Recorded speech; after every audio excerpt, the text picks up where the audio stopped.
Let me say something that might be uncomfortable. If you are an African social entrepreneur, you need to unlearn humility. Not because humility is bad, but because as Africans, the way we've been taught about humility makes us not to be audacious enough to build the type of organizations that we say we want to build. The problem lies in the very definition and understanding of what our African upbringing sees humility to be. While growing up, most of us have been told that we shouldn't brag about ourselves. Don't tell people about what you do. Don't tell people about your achievements. Don't talk too much about yourself. If you talk too much about yourself, you'll make yourself look better than others, and that's arrogance. Just let your work speak for itself. But here is the problem. Your work cannot speak for itself unless someone knows where to look. And as a social entrepreneur, that matters a lot because you're not only building an organization, you're also trying to attract funding, build partnership, create community impact, and convince different stakeholders from the government to private partnerships, foundations, donors, that your work that you do is worth investing into. And for you to succeed in doing that, visibility truly matters. One thing that I've learned is that you don't necessarily have to be the best in your field. You just need to be good enough and be visible. The people who get the best opportunities in the non-profit and social impact space are not always necessarily the best people. This is why sometimes you see a person have an opportunity and you go, but I do more work than this person. But I have done this and I had greater impact than this person. But I have done this and this person has not even done half of what I have done. How is this person getting this kind of opportunity and I cannot get it? Sometimes it is not because they are better than you, even though it could be, but not always true. It may simply be because they are more visible than you. They have decided to put themselves out there. They talk about their work, they show up consistently, they share their achievements online and offline. They tell people what they are doing, people like partners, they network, and they show up consistently.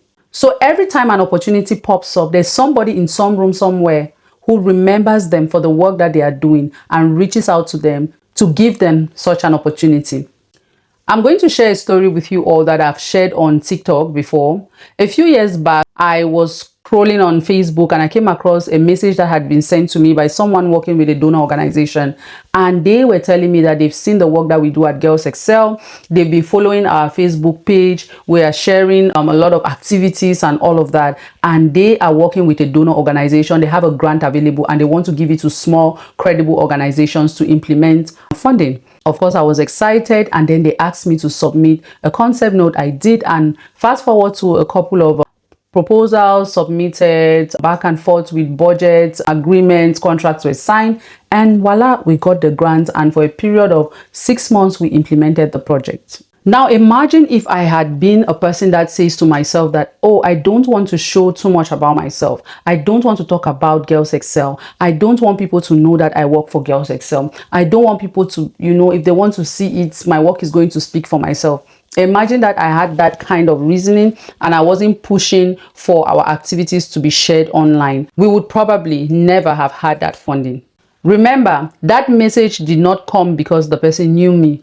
It did not come because the person had magically discovered Girls Excel. It came because we were visible, we were online, we were on Facebook, we were on Instagram, and we were sharing bits and pieces of our work and our impact in communities regularly on our social media platforms. So for all the young people, especially young women that I see today, and you're passionate about creating impact, starting an organization, being a social entrepreneur, a social impact founder, carry your organization on your head.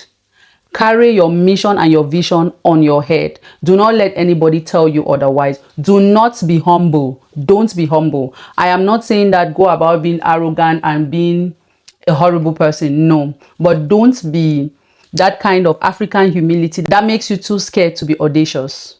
Talk about what you're doing. Show the process of how you're doing it.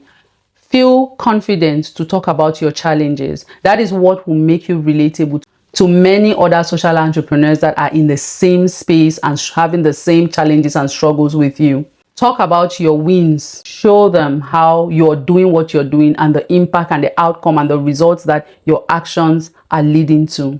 Because when someone somewhere is sitting and looking and scrolling on social media and saying we're looking for a credible organization that works on menstrual health across Africa, they would definitely stumble on something that you have published about your organization. Your work as a social entrepreneur is to be the spokesperson of your organization. If you cannot talk about a vision and a mission that God has given you, that is in your mind, if you cannot talk about it proudly, if you cannot carry it on your heart, if you cannot use a megaphone and shout to the top of the mountains that this is what I am addressing, who do you expect to come and do that for you? Nobody can do it better than you, because nobody truly understands the mission and vision of that organization better than you. Come as raw as you can. Come as passionate as you can. Come as vulnerable as you can and talk about your social impact organization. Talk about your social impact journey.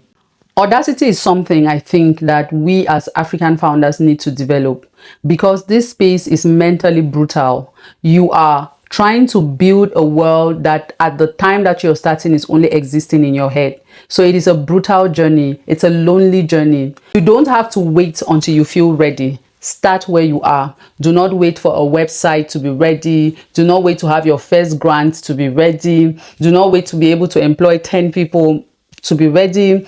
Do not wait for all the documentations to be ready unless that is a requirement in the country. But if you can start while you're pursuing the registration, go ahead and start. Start as you are. Start where you are.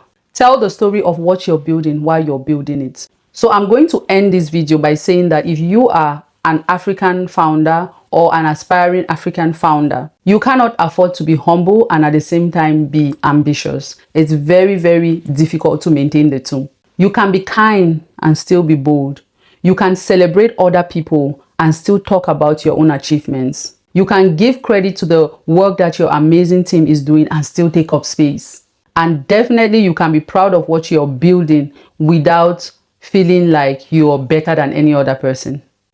It's a journey that you alone are working on. It's your own journey. You're not in competition with any other person. So yes, unlearn humility that makes you want to hide, because the opportunity that you're looking for, the opportunity that will change and transform your life, might already be looking for you, but it hasn't yet found you because you have not put yourself out there. So guys, that was it for this video. I hope that you did enjoy it. It's just something that I've been thinking about as I go on my own journey, and I wanted to share with you. If you're someone that is on this social impact or founders journey, I just wanted to share a bit of my thoughts with you. Let me know in the comment section if there are other aspects of founders life, non-profit, social impact development that you want me to share on this channel. Like I always say, until we meet again, don't forget to create some impact.